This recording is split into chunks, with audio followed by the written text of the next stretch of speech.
السلام علیکم ورحمۃ اللہ وبرکاتہ نحمدہ و نصلی علی رسولہ الکریم اما بعد برادران اسلام، بھائیوں اور پردہ نشین ماں اور بہنوں، آج کل ہمارے درمیان فضول بحثوں کا خوب رواج ہے۔ جہاں دیکھو لوگ ایسی باتوں کو موضوع بحث بنائے ہوئے ہیں کہ اگر اس کا تصفیہ کر بھی دیا جائے تو نہ دین کا اس سے کوئی فائدہ ہے اور نہ دنیا کا اس سے کوئی فائدہ ہے۔ موجودہ کرونا وائرس کو ہی لے لیجئے، لوگ فضول کی بحثیں کیے جا رہے ہیں، کوئی کچھ ٹانگ پٹانگ کی باتیں کیے جا رہے ہیں، بس جس کے ذہن میں جو بات آئی پیش کر دی۔ کرونا وائرس کے بارے میں وہ لوگ جو جہاں دیدہ ہیں، دنیا کے حالات اور دین کے تقاضوں کو خوب اچھی طرح سمجھنے والے ہیں، لیکن وہ خاموش ہیں، اور جناب یہ جن کی کوئی تحقیق نہیں، جن کی کتاب کا کوئی مطالعہ نہیں، کوئی ثبوت نہیں، کوئی دلیل نہیں، بغیر ثبوت کے ڈینگے ہانکے جا رہے ہیں۔ کوئی کہہ رہا ہے کہ چین کی کارستانی ہے، کوئی کہہ رہا ہے یہ امریکہ کی چال ہے، کوئی تھنکر اور مفکر صاحب یہ فرما رہے ہیں کہ سرے سے یہ کچھ ہے ہی نہیں ہے، یہ پوری دنیا میں ہوا کھڑا کیا جا رہا ہے۔ لیکن یہ سب مان رہے ہیں کہ یہ اللہ کا عذاب ہے، یہ اللہ کا قہر ہے۔ جب یہ اللہ کا عذاب ہے، جب یہ اللہ کا قہر ہے، ہم جب اس بات کو مان رہے ہیں اور یہ حقیقت بھی ہے، اللہ مختلف انداز میں ہمیں وارننگ اور ہوشیار کرنے کے لیے کہ اب بھی وقت ہے بندے اپنی نافرمانی اور اپنی معصیت سے توبہ کر کے پھر سے ہم سے رجوع کر لو۔ اللہ کی طرف سے ایسے حالات پیدا کیے جاتے ہیں، اللہ کی طرف سے ایسے حالات لائے جاتے ہیں۔ ان حالات کے، ان مصائب کے، ان بیماریوں اور ان وباؤں کے لانے کا مقصد یہ ہوتا ہے، اللہ تعالیٰ یہ چاہتے ہیں کہ بندہ پریشانی کی حالت میں ہم سے رجوع کر لے، ہم سے رجوع کر لے۔ آپ دیکھیں اس سے قبل CA/NRC کا مسئلہ چل رہا تھا، بڑے زور شور سے پورے ہندوستان کا مسلمان اس سے پریشان اور اس مصیبت کو جھیل رہا تھا۔ اس کے بعد ہی اس وبا نے پوری دنیا کو ہلا کر کے رکھ دیا ہے۔ یاد رکھیں، ہم سب اس دور پرفتن میں ہیں۔ جیسے جیسے شب و روز گزر رہے ہیں، دجالی فتنے بارش کے قطروں کے معنی کثرت سے رونما ہو رہے ہیں، اور حدیث کے مطابق ہر آنے والا دن گزرے دن کے مقابلے میں سخت ہوگا۔ یہ حدیث میں اس کے اشارے ملتے ہیں، اور حدیث میں اس کو بیان کیا گیا ہے۔ ہر گزرے دن کے مقابلے میں آنے والا دن سخت سے سخت تر ہوگا قیامت کے قریب، فتنوں کے دور کے اندر، اور دجالی فتنہ تاریخ انسانیت کا سب سے بڑا فتنہ ہوگا۔ اتنا بڑا فتنہ آپ اندازہ کر سکتے ہیں کہ جس سے سارے نبیوں نے اپنی قوم کو ہوشیار کیا۔ کیا ہمیں اس کا احساس نہیں ہو رہا ہے کہ ہم اس دور کے اندر داخل ہو چکے ہیں؟ اس وقت اس دور حاضر کے بڑے بڑے علماء، دنیا کے بڑے بڑے علماء، ان کی تحقیق کے مطابق آج ہم اس دور میں داخل ہو چکے ہیں، اور قیامت کی جتنی چھوٹی علامتیں تھیں وہ تقریباً رونما ہو چکی ہیں، اور بڑی علامتوں جیسے ظہور حضرت مہدی، نزول حضرت عیسیٰ، خروج دجال وغیرہ کا ظہور باقی ہے۔ تو بھائیو، اللہ تعالیٰ کا یہ فرمان ہمیں یاد دلا رہا ہے، ہمیں احساس دلا رہا ہے، وَلَنُذِيقَنَّهُم مِّنَ الْعَذَابِ الْأَدْنَىٰ دُونَ الْعَذَابِ الْأَكْبَرِ لَعَلَّهُمْ يَرْجِعُونَ، کہ اللہ تعالیٰ چھوٹے چھوٹے قریب کے عذاب الادنیٰ سے مراد دنیا کے عذاب، مختلف شکلوں میں اللہ کے عذاب آتے ہیں، مختلف شکلوں میں اللہ اپنے بندوں کو ہوشیار کرنے کے لیے، متنبع کرنے کے لیے اس طرح کے مصائب بھیجتے رہتے ہیں، بلاؤں کو بھیجتا رہتا ہے، تاکہ بندے ہوش و حواس میں آ جائیں، اللہ سے مل جائیں، اپنے روٹھے رب کو منا لیں۔ مفسر قرآن حضرت مولانا مفتی شفیع صاحب رحمۃ اللہ علیہ صاحب کے ضمن میں لکھتے ہیں کہ مطلب یہ ہے کہ اللہ تعالیٰ بہت سے لوگوں کو ان کے گناہوں پر متنبع کرنے کے لیے دنیا میں ان ان پر امراض اور مصائب و آفات مسلط کر دیتے ہیں تاکہ یہ متنبہ ہو کر اپنے گناہوں سے باز آ جائیں اور آخرت کے عذاب اکبر سے نجات پائیں۔ آگے لکھتے ہیں اس آیت سے معلوم ہوا کہ گناہگاروں کے لیے دنیا کے مصائب و آفات اور امراض و تکالیف بھی ایک قسم کی رحمت ہی ہیں کہ غفلت سے باز آ کر عذاب آخرت سے بچ جائیں۔ البتہ جو لوگ آفات پر بھی اللہ کی طرف رجوع نہ ہوں ان کے لیے یہ دوہرا عذاب ہوتا ہے، ایک اسی دنیا میں نقد اور دوسرا آخرت کا عذاب اکبر۔ اس لیے میرے بھائیوں اور پردہ نشین میری بہنوں، یہ وقت ہنسی مذاق کا نہیں ہے، یہ وقت ٹی وی موبائل اور سوشل میڈیا سے چپکے رہنے کا نہیں ہے، یہ وقت اللہ کی طرف لوٹنے کا ہے، یہ وقت اللہ روٹھے رب کو منانے کا ہے، اللہ کی طرف رجوع کرنے کا ہے۔ کوئی نہیں جانتا آنے وقت کتنا بھیانک ہوگا، کتنا بھیانک آنے والا وقت ہے، یہ کوئی نہیں جانتا۔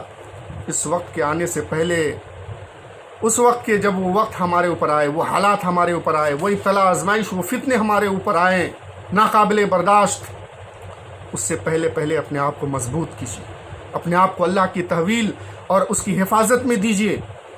اور وہ کس طرح ممکن ہے تو سنیے، آپ اپنے اس بھائی کے مشورے کو اگر ہو سکے، اگر آپ اس کو ضروری سمجھیں تو اس کو اپنا حفظ جاں بنا لیجئے۔ اپنے بزرگ، کوئی میں ایسی بات پیش کرنے نہیں جا رہا ہوں جو میری اختراع ہے، جو بات میری ہے، بلکہ میں اپنے بزرگوں کی بات کو آپ کے سامنے نقل کرنے جا رہا ہوں۔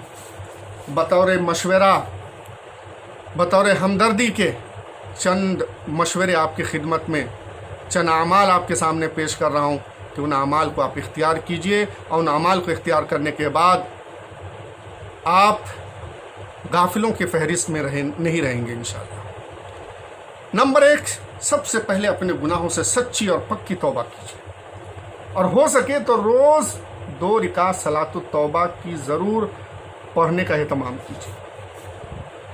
نمبر 2، فرائض کی پوری پابندی کیجیے، اپنے گھر میں اہل خانہ کے ساتھ باجماعت نماز کا اہتمام کیجیے اور نوافل کا بھی خصوصی اہتمام کیجیے۔ نمبر 3، صبح و شام کی مسنون دعاؤں کے ساتھ سورہ کہف کی شروع اور آخر کی 10 آیتوں کا روز پڑھنے کا ضرور اہتمام کریں۔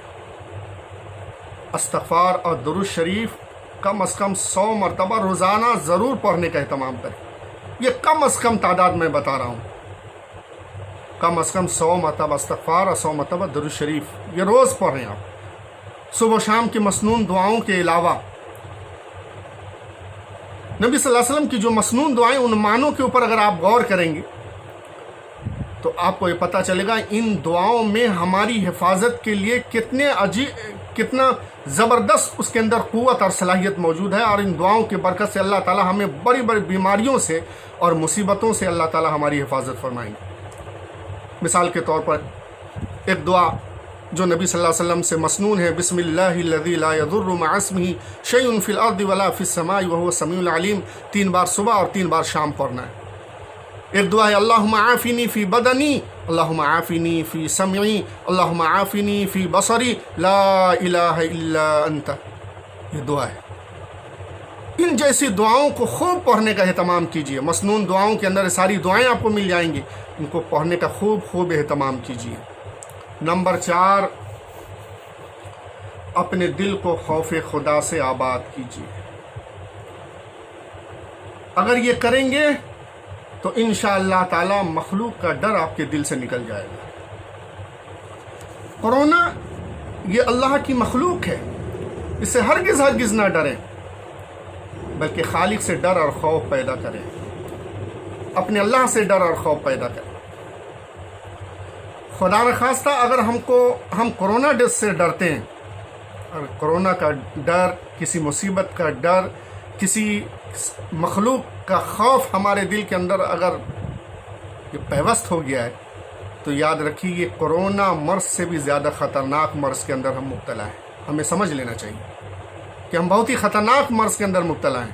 اللہ کے ڈر سے اپنے دل کو آباد کیجیے، مخلوق کے ڈر کو دل سے نکال دیجیے، اور آج سے یہ عزم کیجیے کہ ہم صرف اور صرف اپنے اللہ سے ڈریں گے، اپنے خالق اور مالک سے ڈریں گے، اور دنیا کی کسی طاقت سے نہیں ڈریں گے۔ میرے بھائیوں، یہ چند باتیں بطور مشورہ کی آپ کے سامنے میں نے پیش کی ہیں. امید ہے کہ آپ حضرات اس کو اپنی عملی جامہ پہنائیں گے، اور غفلت اور بے حسی جو ہماری پائی جا رہی ہے. مجھے پتہ چلا کہ ہمارے نوجوان صبح میں 12 بجے دن تک جو ہے سو رہے ہیں، 12 بجے دن تک سو رہے ہیں، آدھا دن سونے میں گزار دیا، اور اس کے بعد جو باقی دن بچے اس میں موبائل کے اندر انہماک اور سوشل میڈیا کے اندر، اور اس سوشل میڈیا کی دنیا میں ایسا منہمک اور ایسے مشغول ہو گئے ان کو کسی چیز کی پرواہ نہیں. فرائض ان سے ترک ہو رہے ہیں، نوافل کا کوئی اہتمام نہیں، دعاؤں کا کوئی اہتمام نہیں، تلاوت کا کوئی اہتمام نہیں، اور پورا کا پورا دن یوں ہی گزار رہے ہیں. یہ لاک ڈاؤن کا موقع، قانون کی پوری حفاظت کیجیے. یہ تدبیر کے طور پر ہم آپ سے یہ اپیل کرتے ہیں کہ آپ لاک ڈاؤن کے قانون کی پوری پاسداری کیجیے. اپنے گھر کے اندر وقت کو بتائیے اپنے اہل و عیال کے ساتھ، لیکن یہ کہ اللہ سے ڈر، اللہ کے خوف اور اللہ کی خشیت کو اپنے دل میں جگہ دیجیے، اور اپنے اعمال پر مضبوطی کے ساتھ اپنے جم جائیے. یہی وقت ہے. اگر اس وقت کو اگر ہم نے اللہ کی طرف سے تنبیہ اور وارننگ کے طور پر اگر اس کو ہم نے نہیں لیا، اور ہوشیاری کا مظاہرہ اگر ہم نے نہیں کیا، فکر مندی کا مظاہرہ اگر ہم نے نہیں کیا، تو یاد رکھیں یقیناً اگر یہ کیفیت ہمارے اندر پیدا نہیں ہوتی اور یہی غفلت ہمارے اوپر طاری رہتی ہے، تو خدا نخواستہ ایسا ہے کہ یہ حالات ہمارے لیے عذاب ہے. ہمیں مان لینا چاہیے، ہمیں یہ تسلیم کر لینا چاہیے کہ یہ حالات جو ہے ہمارے لیے عذاب ہے. لیکن ان حالات کے آنے کے بعد اللہ کے وہ خوش نصیب بندے اور بندیاں جنہوں نے اپنے آپ کو بدل ڈالا، اور انہوں نے یہ سمجھا کہ اللہ کی طرف سے وارننگ ہے، اشارہ ہے، اور اپنی زندگی کے رخ کو تبدیل کر دیا. ایسے اللہ کے بے شمار بندے اور بندیاں ہیں، اس میں کوئی شک نہیں. یقیناً ان کے لیے یہ وبا ان کے لیے نعمت ہے، جنہوں نے اپنی زندگی کے رخ کو بدل لیا. اور جنہوں نے اپنی زندگی کے رخ کو نہ بدلا تو یقیناً یہ وبا اور یہ مصیبت، یہ حالات ان کے لیے عذاب ہے. اس میں کوئی شک و شبہ کی کوئی گنجائش نہیں. اللہ سے دعا کیجیے اللہ تعالیٰ ہم سب کو غفلت، بے حسی سے اللہ ہماری پوری حفاظت فرمائے، پوری امت مسلمہ کی حفاظت فرمائے، اور اس مہلک وبا سے پوری انسانیت کی اللہ حفاظت فرمائے. وآخر دعوانا ان الحمد للہ رب العالمین. السلام علیکم ورحمۃ اللہ وبرکاتہ.